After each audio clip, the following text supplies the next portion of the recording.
Je vous invite à prendre avec moi le livre du prophète Jérémie, chapitre 29.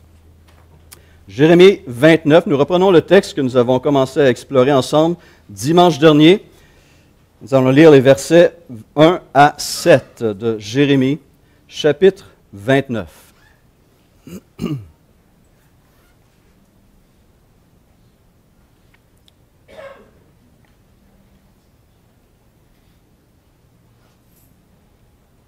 Voici le contenu de la lettre que Jérémie le prophète envoya de Jérusalem au reste des anciens en captivité, aux sacrificateurs, aux prophètes et à tout le peuple que Nebuchadnezzar avait emmené captif de Jérusalem à Babylone, après que le roi Jéconia, la reine, les eunuques, les chefs de Juda et de Jérusalem, les charpentiers et les serruriers furent sortis de Jérusalem.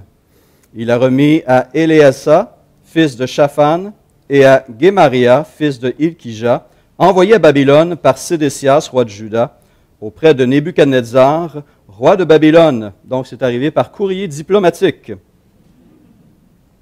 Elle était ainsi conçue.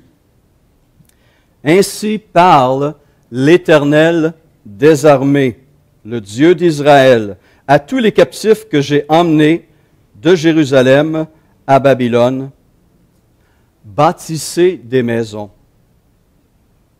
et habitez-les. Plantez des jardins et mangez-en les fruits.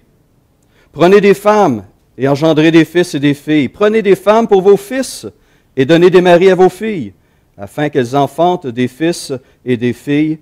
Multipliez là où vous êtes et ne diminuez pas.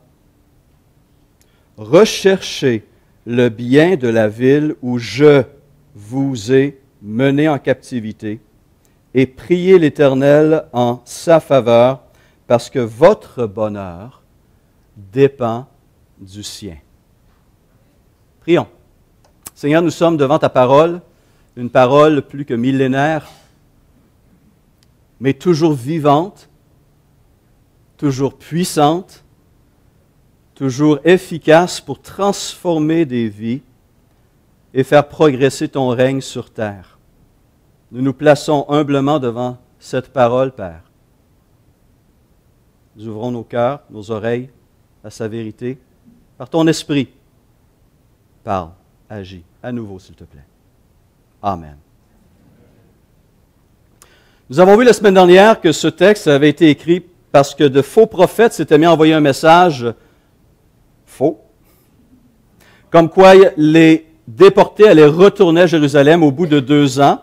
Jérémie leur annonce, bien en fait non, vous allez demeurer là 70 ans, donc installez-vous confortablement et cherchez le bien de votre communauté parce que son bonheur, son bien-être aura un impact sur le vôtre. Investissez-vous et contribuez au bien-être de la communauté où je vous ai envoyé. Et les Israélites, comme Daniel, qui était là depuis environ 8 ans, dans la cour du roi, ont reçu cette lettre et ont cherché à obéir à cette exhortation. Et on a vu la semaine passée aussi que ce texte est une image aussi de l'Église aujourd'hui. Nous sommes à la fois habitants, citoyens de ce pays, mais aussi nous sommes concitoyens des cieux. Notre première allégeance est au royaume de Dieu. Nous avons reçu du Saint-Esprit cette capacité de devenir enfants de Dieu. Nous sommes nés de nouveau et donc nous sommes d'abord et avant tout citoyens du royaume de Jésus-Christ suite à cette transformation spirituelle opérée par l'Esprit en nous. Donc, nous sommes habitants, mais nous sommes aussi étrangers et voyageurs sur cette terre. Et nous devons vivre ces deux identités d'une manière cohérente. Et la Bible nous aide à le faire. Nous sommes ici pour accomplir la volonté de notre roi. Nous sommes en quelque sorte des ambassadeurs et des ambassadrices dans ce monde pour parler de ce royaume merveilleux et carrément d'inviter les citoyens de ce monde à répondre à cette invitation à devenir citoyens des cieux par la nouvelle naissance, par la foi en Jésus-Christ. Donc, double identité et une tension se maintient dans notre vie quotidienne. Mais en tant qu'Église aussi, il y a deux modes d'existence pour l'Église de Jésus-Christ. Je m'explique. Nous sommes en ce moment l'Ecclésia. Alors, l'Ecclésia veut dire fondamentalement la communauté du Seigneur rassemblée. Nous sommes en ce lieu, dans ce bâtiment, pour adorer, pour élever notre Seigneur, pour être à l'écoute de sa parole et pour vivre d'une manière tangible ces relations spirituelles qui nous unissent. Nous sommes donc l'Ecclésia, une expression qui a été reprise par Jésus, qui était, avant même qu'il utilise une expression politique, on parlait des citoyens qui se rassemblaient, les citoyens d'une ville qui se rassemblaient hors de la masse des gens qui l'habitaient, esclaves, visiteurs, etc. Et l'Ecclésia était essentiellement le regroupement des citoyens qui se prononçaient sur la vie de la ville, sur la vie de la cité. Et cette expression reflétait bien et a été reprise par notre Seigneur pour décrire sa communauté. Et l'Ecclésia, c'est le peuple de Dieu qui se réunit pour traiter des affaires du royaume de Dieu. Mais, nous sommes en réalité l'Ecclésia pour combien de temps? Dans une semaine typique. Pensons à ça un instant. Il y a 168 heures dans une semaine. Dans une semaine, point. Normal, anormal, on a 168 heures. Mais calculez le temps que vous passez ici. Calculez le temps que vous passez peut-être dans vos groupes vie ou dans votre ministère dans l'Église. 5 heures peut-être, gros maximum. Ce qui veut dire que 163 heures des 168 heures de la semaine, ou 97% du temps, vous n'êtes pas l'Ecclésia. Vous êtes quoi alors? Et une autre expression que la Bible utilise, très intéressante, vous êtes la diaspora. L'Église en mission, l'Église dispersée dans la cité et dans le monde. Le mot diaspora vient de deux termes, dia en grec, qui veut dire à travers, et spora, qui fait référence à semer ou répandre sa semence. Spora, sport. S-P-O-R-E, non pas S-P-O-R-T. Des fois, il faut préciser. Donc, 97% du temps, nous, l'Église de Jésus-Christ, la communauté du Seigneur, sommes la diaspora. Nous sommes l'Église dispersée dans le monde où nous sommes appelés à faire une différence, à avoir une influence autour de nous. Jacques prendra l'expression pour parler justement des chrétiens à qui il s'adresse. Il commence son épître ainsi, Jacques, serviteur de Dieu et du Seigneur Jésus-Christ, aux 12 tribus qui sont dans la dispersion, salut. Ou comme la Bible en français courant le dit, j'adresse mes salutations à l'ensemble du peuple de Dieu dispersé dans le monde entier. Dans moins d'une heure, vous serez diaspora, vous serez cette Église qui à nouveau retourne dans le monde, non pas pour s'isoler, mais pour influencer, pour briller, pour faire une différence, pour le bien. Jésus nous envoie dans ce monde pour être les témoins de sa grâce, des ambassadeurs de Jésus-Christ, pour agir justement en tant que sel et lumière. Et il nous invite à rechercher le bien de la ville. Alors nous avons vu le pourquoi la semaine dernière. Ce matin, nous voulons voir le comment. Comment puis-je m'y prendre pour rechercher la prospérité, le bien-être? Et le terme utilisé par Jérémie est un terme très riche. C'est shalom, cette notion de paix qui touche l'être entier, cette image de sérénité, d'équilibre, d'harmonie, de paix. C'est ce que nous sommes appelés à communiquer, à transmettre au monde autour de nous. Quel appel! Quel honneur!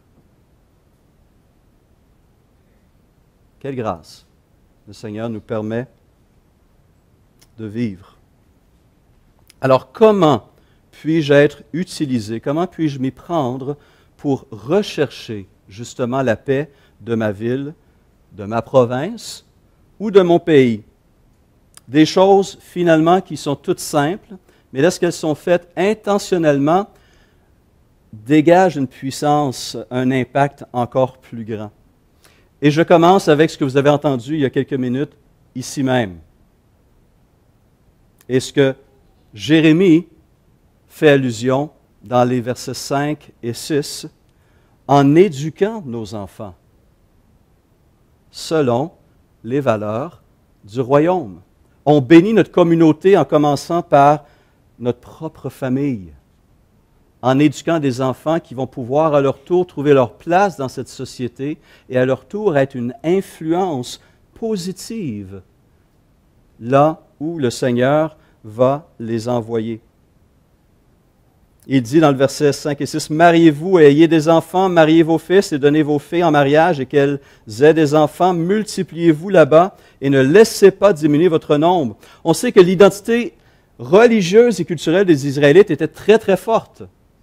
Et ils maintenaient cette cohésion culturelle et religieuse, même jusque dans la dispersion, dans ces différents pays. On pouvait trouver, Paul, dans ses voyages missionnaires, a trouvé toutes ces communautés qui étaient là, ces synagogues et ces communautés juives à travers l'Empire romain. L'image est aussi pour nous d'être aussi dans ces communautés et à travers les valeurs que nous communiquons, nous reflétons Christ et nous influençons positivement notre société. Lorsque des parents inculquent à leurs enfants le respect des autorités, l'amour de son prochain, l'humilité, la générosité, l'intégrité, nous contribuons à former une prochaine génération qui aura un impact fantastique et tellement nécessaire sur leur ville, leur province, leur pays et leur monde. Lorsque des parents passent le temps avec leurs enfants pour leur lire et leur enseigner la parole de Dieu, ils leur permettent de s'imprégner d'un message de vie, un message transformateur, un message bénissant. Ce message que Paul décrit ainsi en parlant de son effet ou de ses effets, de ses buts, il dit en 2 Timothée 3,16 que toute écriture est inspirée de Dieu et utile pour enseigner, convaincre, corriger, instruire dans la justice. Dans quel but? Afin que l'homme de Dieu, la femme de Dieu, soit accompli et propre à toute bonne œuvre. Cette parole n'est pas juste pour la tête, elle est pour le corps, le cœur, les mains, les oreilles, la bouche. Et elle change notre façon de vivre.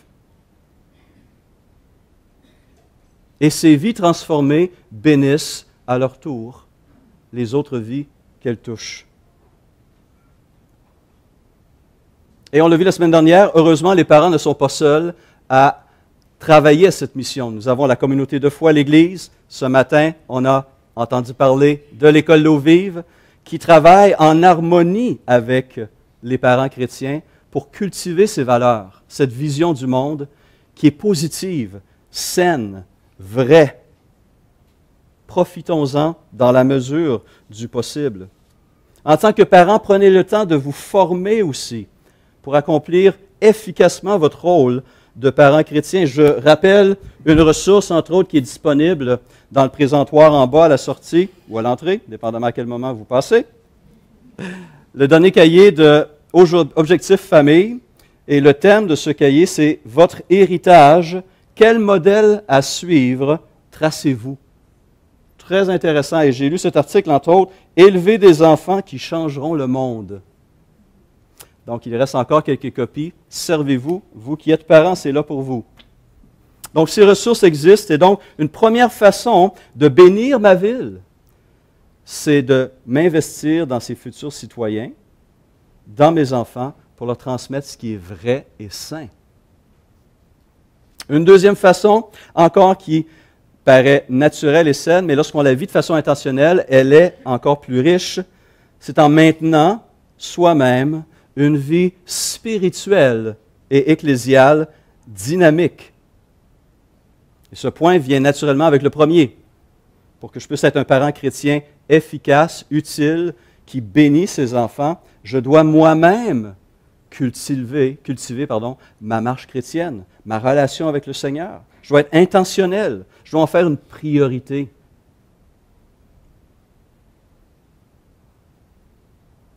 Plus mes convictions vont être fortes, plus je vais nourrir ces convictions, plus mon vécu va le refléter. Il y aura une harmonie entre le croire et le faire. Et j'ai besoin de nourrir ces deux choses et de rapprocher ces deux choses. Est-ce que je vis ce que je crois? C'est essentiel pour avoir un impact maximal. Et le rôle de l'Église est là aussi pour vous équiper et vous aider dans ces choses. L'Église de Jésus-Christ joue un rôle fondamental dans notre communauté. En 1 Timothée 3,15, il est dit que l'Église est l'incarnation du corps du Christ dans le monde. Paul a décrit ainsi que l'Église est la maison de Dieu, l'Église du Dieu vivant, qui est la colonne et l'appui de la vérité. De la vérité. La vision du monde que la Bible nous présente est la réalité qui est en harmonie avec la création de Dieu et qui veut soutenir, enrichir cette création pour qu'elle vive comme elle est appelée à vivre, qu'elle se développe comme elle est appelée à se développer. Toute une mission que celle de l'Église de Jésus-Christ et que celle de l'Église Renaissance ici à Québec aujourd'hui.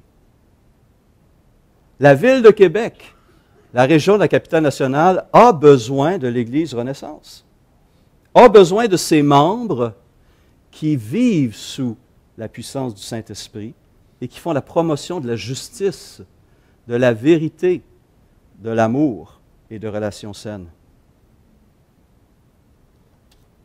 Et par vie ecclésiale, je ne parle pas simplement de fréquenter un lieu de culte le dimanche matin. Ce n'est pas le portrait que j'ai d'une vie ecclésiale saine et ce n'est pas le portrait que la Bible dégage d'une vie ecclésiale saine. Je parle plutôt de gens qui s'intègrent et qui participent pleinement à la mission de cette communauté, qui prient pour et avec leurs frères et leurs sœurs, qui mettent à contribution leurs dons spirituels et leurs talents naturels et qui veulent faire une différence, qui donnent pour que nous puissions tous donner ensemble à notre communauté. Et qui vivent un type de relation irrésistible, qu'on puisse apprendre c'est quoi vraiment vivre les uns avec les autres dans le respect, dans l'amour, dans la compassion, en soutenant les faibles, les malades, les éprouvés, en accueillant ceux qui viennent de l'extérieur et les faire sentir chez eux. C'est ça la mission de l'Église aussi, de communiquer cet amour, de tendre la main et d'inviter, et d'aimer, et d'encourager.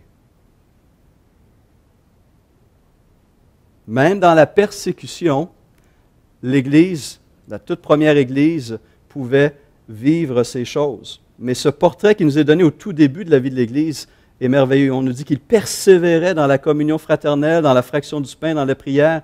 Ils étaient chaque jour tous ensemble assidus au temple. Ils rompaient le pain dans les maisons. Il y avait une harmonie, une joie d'être ensemble. C'était beau. Et les sciences sociales confirment les bienfaits d'une vie spirituelle et ecclésiale solide. Un grand centre de recherche qui s'appelle le Pew Research Center a étudié les effets de l'affiliation religieuse sur la vie courante ce printemps dernier. Et cette étude démontre, et donc c'est une étude qui est très sérieuse, que les personnes hautement religieuses, ou si on veut pratiquantes, sont plus heureuses, passent plus de temps en famille et s'investissent davantage dans leur communauté. Tous les bienfaits. Donc, il y a un impact réel lorsqu'on cultive sa relation avec le Seigneur et sa relation avec le peuple du Seigneur. On en est les premiers bénis, et notre famille et notre communauté aussi. Une troisième façon, encore évidente, mais qui a besoin d'être soulignée à nouveau, c'est en recherchant les occasions de témoigner de sa foi. Nous possédons un trésor qui a transformé notre existence, le cours de notre vie, et qui nous remplit d'une espérance glorieuse. Nous sommes appelés à être des princes et des princesses, à régner avec le roi des rois. Nous avons été adoptés dans sa famille. Et les plus belles promesses de la parole de Dieu restent encore à être réalisées. Nous voulons partager cette bonne nouvelle avec d'autres. Nous voulons que d'autres entendent et reçoivent cette vie, cette joie, cette paix, cette réconciliation, cette espérance. Ce n'est pas le gouvernement qui va le faire. Ce n'est pas le centre communautaire d'à côté. Ce n'est pas l'école séculière. C'est l'Église de Jésus-Christ. C'est l'Église dispersée. L'Église en mission. Lumière et sel. Allumer une chandelle ou une lampe de poche dans un lieu noir, les ténèbres n'ont aucune puissance devant la lumière. La lumière chasse naturellement les ténèbres. Et lorsque nous sommes là, notre présence a un effet qu'on s'en rende compte ou pas. J'ai été frappé par un texte qui montre l'importance d'être cette lumière dans notre communauté. Rappelons-nous l'impact, l'influence ou l'intercession d'Abraham lorsque Dieu l'a visité alors qu'il se rendait à Sodome et Gomorrhe. Sodome et Gomorrhe s'étaient rendus coupables de débauche, d'injustice et de violence renversante. Ils méritaient le jugement, comme n'importe quel criminel mérite le jugement. Mais Abraham était conscient qu'il y avait aussi des croyants, dont son neveu Lot, dans cette ville. Alors il s'est mis à intercéder pour cette ville. « Seigneur, vas-tu détruire cette ville s'il y en a seulement 50? » Il a dit, « Bien d'accord, parce que tu me le demandes. Parce que tu me le demandes, si j'en trouve 50, je ne jugerai pas la ville. » Et on connaît ce texte en Genèse 18 où Abraham négocie avec Dieu et abaisse le chiffre jusqu'à 10. Cette semaine, dans ma lecture, j'ai été frappé en trouvant un texte similaire en Jérémie chapitre 5. C'était maintenant la nation d'Israël, Juda, le royaume du Sud, qui s'était rendu coupable, qui avait violé la loi de l'Éternel, l'alliance de l'Éternel, qui s'était lancé dans la débauche, dans l'injustice flagrante. Et voici ce que Dieu dit à travers son prophète Jérémie. Il dit, « Allez de ça, de là, dans les rues de Jérusalem, observez donc et constatez, et cherchez sur ces places si vous trouvez un homme,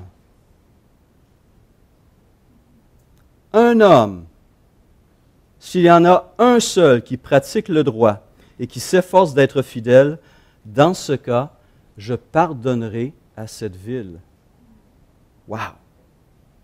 La présence d'un seul juste aurait pu écarter, reporter le jugement que la ville méritait. Encore plus lorsqu'on a une communauté comme Renaissance et d'autres communautés dans la ville de Québec qui cherchent la promotion, qui font la promotion de la justice, de la vérité, de l'intégrité, qui a une influence réelle et qui pratique le bien. Des gens qui cherchent à être à leur tour des témoins et des sources d'influence, des citoyens modèles. Voici un portrait qui nous est donné des qualités que l'on doit rechercher dans différents groupes d'âge, différentes catégories. Tite, chapitre 2, dit ceci, et je vous lis la version Sommaire. Parle, dit Paul à Tite, parle selon ce qui est conforme à l'enseignement authentique, dit aux hommes âgés d'être maîtres d'eux-mêmes, respectables, réfléchis, pleins de force dans la foi, l'amour et la persévérance. Qu'il en soit de même pour des femmes âgées, qu'elles aient un comportement digne de Dieu, qu'elles ne soient pas médisantes, ni à donner à la boisson, qu'elles s'attachent plutôt à enseigner le bien, qu'elles conduisent ainsi les jeunes femmes à la sagesse, pour qu'elles apprennent à aimer leurs maris et leurs enfants, à mener une vie équilibrée et pure, à être des maîtresses de maison bonnes et actives, à être soumises à leur mari. Ainsi, la parole de Dieu ne sera pas discréditée. Recommande aussi aux jeunes gens de mener une vie équilibrée et sois toi-même en tout un modèle d'œuvre bonne. Que ton enseignement soit fidèle et qu'il inspire le respect. Que ta parole soit juste et inattaquable, afin que même nos adversaires soient couverts de honte, ne trouvant aucun mal à dire de nous. Aux esclaves, ou on pourrait le mettre en langage contemporain, aux employés, tu recommanderas d'obéir à leur maître en toutes choses, qu'ils cherchent à leur donner satisfaction, qu'ils évitent de les contredire et se gardent de toute fraude, qu'ils se montrent au contraire dignes d'une entière confiance. Ainsi, ils rendront attrayant l'enseignement de Dieu, notre Sauveur. Des chrétiens qui illustrent ces choses, l'humilité, la grâce, l'amour, le respect, l'intégrité. Quelle bénédiction! Quelle richesse pour une société! Paul dira aux Corinthiens, ne soyez en scandale ni aux Grecs, ni aux Juifs, ni à l'Église de Dieu, de la même manière que moi aussi je m'efforce en toutes choses de complaire à tous, cherchant non mon avantage, mais celui du plus grand nombre, afin qu'ils soient sauvés. Une marche dans la justice, dans la recherche de la paix, a un impact merveilleux. Et l'Église est appelée à être une communauté de paix et de justice, d'abord et avant tout. C'est ça, être la diaspora, la communauté dispersée, l'Église en mission. On veut vous offrir aussi des ressources et vous avez notre bibliothèque. Nous avons aussi obtenu, pour ceux qui le souhaitent, et je vous présente rapidement 3 ressources qui peuvent vous aider. Des fois, on ne sait pas comment s'y prendre. 3 ouvrages écrits par un auteur, Greg Gilbert, qui nous aident à répondre à 3 grandes questions que bien des gens se posent, et peut-être même certains chrétiens encore. Qu'est-ce que l'Évangile? Pourquoi croire la Bible? Et qui est Jésus? 3 questions fondamentales qu'on nous pose régulièrement. Nous avons commandé plusieurs exemplaires que vous allez trouver sur la table en arrière, près de la bibliothèque. Marie-Claude Rocher va être là pour répondre à vos questions. Je vous invite à les feuilleter, à les regarder, pour vous-même d'abord. Mais peut-être, si vous avez un collègue de travail qui vous pose la question, mais c'est qui Jésus finalement? Ce n'est pas juste un homme bon qui faisait du bien, mais on s'est trompé, puis on a une fausse image de qui il est. Bien, proposez-lui donc, ou offrez-lui cet ouvrage, ou proposez-lui, à travers un bon café dans la semaine, de lire avec lui ce livre et de voir la lumière, la compréhension et la transformation se faire dans la vie de ces personnes. Des ressources comme ça, il y en a plusieurs, on vous en propose comme ça de temps en temps. Et l'autre façon de le faire, encore une fois, est très simple, et plusieurs le font, mais on le répète, est de soutenir le bien là où il est pratiqué.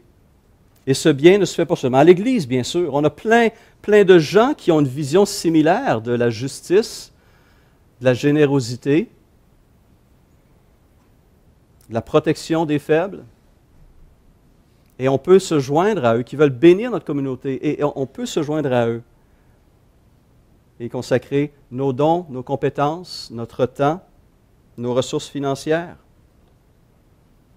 Paul dira à une église, l'église dans la province de Galatie, « Ne nous lassons pas de faire le bien. » Parfois, on peut être là, fatigué, mais il y a un encouragement. Et il le donne la raison pourquoi. « Ne nous lassons pas de faire le bien, car nous moissonnerons au temps convenable. » On va récolter ce qu'on sème. C'est un principe de vie, autant dans le monde matériel, l'agriculteur vous le dira, que dans le monde spirituel.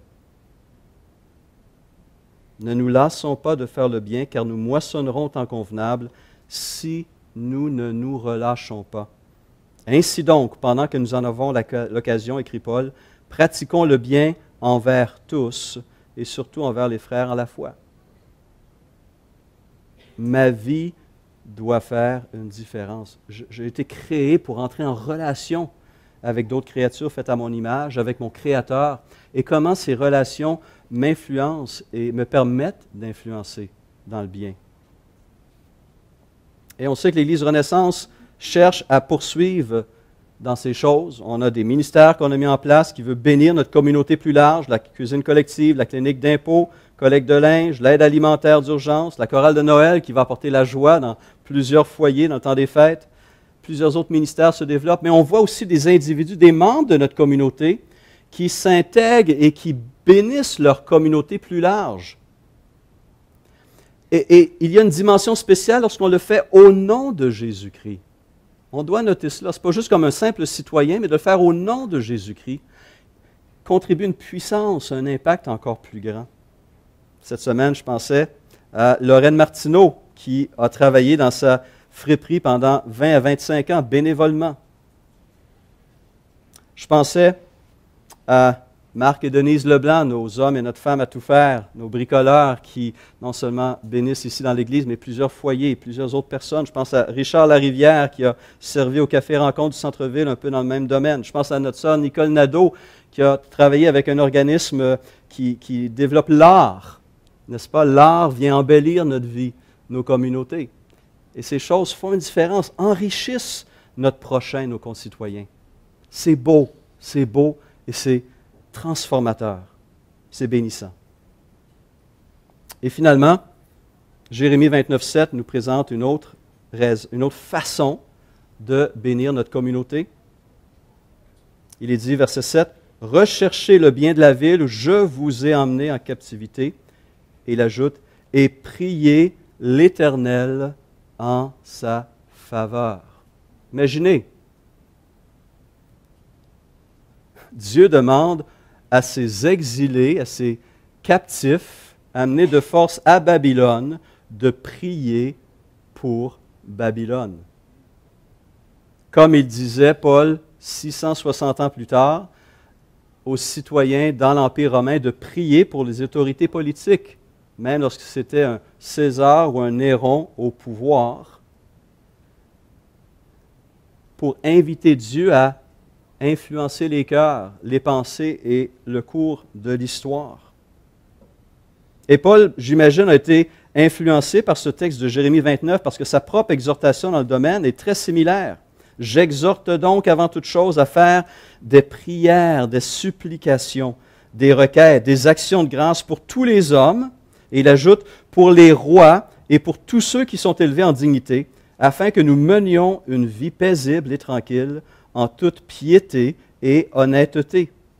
Cela est bon et agréable devant Dieu notre Sauveur, qui veut que tous les hommes soient sauvés et parviennent à la connaissance de la vérité. » C'est quand la dernière fois que vous avez prié pour votre arrondissement? C'est quand la dernière fois que vous avez prié pour le maire Labaume? C'est aussi concret. On connaît ce texte-là, mais dans les faits,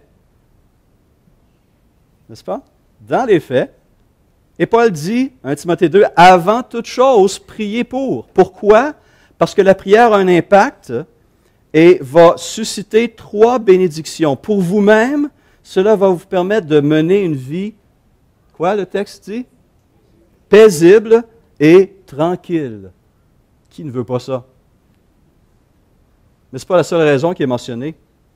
Cette prière va avoir une influence sur les autorités, sur ces hommes pour qui nous prions, et nous allons orienter notre prière, entre autres, pour leur bien-être, non pas simplement matériel, mais spirituel, qu'ils comprennent, qu'ils entendent et reçoivent l'appel à la vie de Jésus-Christ pour leur salut. Mais il y aura aussi un impact sur Dieu, parce que comme Paul le dit, lorsque je prie pour les autorités, lorsque je prie pour le salut, lorsque je prie pour ma ville, cela lui fait plaisir. Cela lui fait plaisir.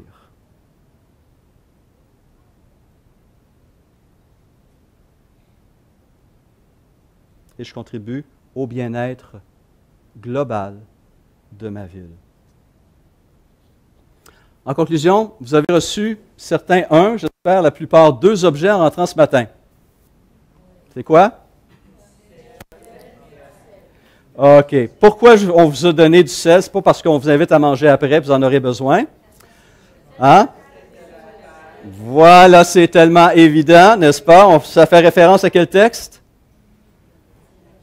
Matthieu 5, versets 13 à 16. Vous êtes le sel de la terre, vous êtes la lumière du monde. Ça veut dire quoi? Bien, je me rappelle un ouvrage sur l'évangélisation en anglais, le titre était Out of the Salt Shaker, à l'extérieur de la salière. Le sel ne doit pas rester dans la salière. Pour qu'il y ait une influence, il doit sortir. L'Église dispersée dans sa communauté qui a une influence. La lumière ne doit pas être couverte, elle doit être libérée pour briller autour d'elle. Je veux simplement vous encourager à garder ce sachet de sel avec vous et cette petite bougie avec vous, pas seulement cette semaine, mais dans les semaines à venir. Soit vous portiez le sachet dans votre poche et à chaque fois vous cherchez quelque chose, vous allez toucher le sachet, vous dire « Je dois prier pour ma ville, je dois bénir ma ville. Comment je peux le faire concrètement aujourd'hui? » C'est un aide-mémoire, tout simplement, que je vous propose. Gardez-le avec vous et rappelez-vous de prier et d'agir en tant que sel. Et cette bougie-là, vous pouvez la garder avec vous et tout simplement vous l'allumer lorsque vous faites votre culte, votre lecture de la parole, vos moments dans la prière, de vous rappeler de prier pour la ville, de prier pour vos autorités, ou même amenez-la à votre travail. Et à chaque fois que vous la voyez, vous dites, je vais prier pour mon patron, je vais prier pour mes collègues de travail, je vais prier pour mes clients. Un aide-mémoire pour que nous soyons sensibilisés à cette réalité d'être réellement sel et lumière. Et lorsque l'Église de Jésus-Christ pourra faire ces choses d'une manière constante et consciente, des bénédictions nombreuses seront accordées à notre communauté, des vies seront transformées et notre Seigneur va se réjouir de voir son peuple qui marche dans la lumière, dans l'obéissance, pour sa gloire et pour le bien de plusieurs. Prions.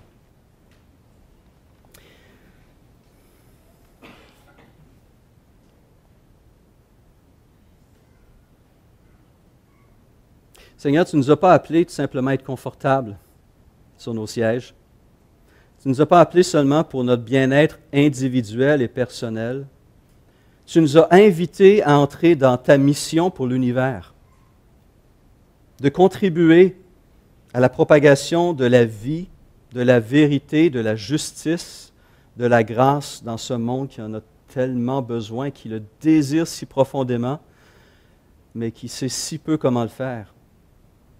Seigneur, tu nous as instruits, tu nous as dirigés à travers ta parole. Tu nous as montré le type de vie qui non seulement te plaît, mais qui finalement est une bénédiction pour nous et pour les gens autour de nous.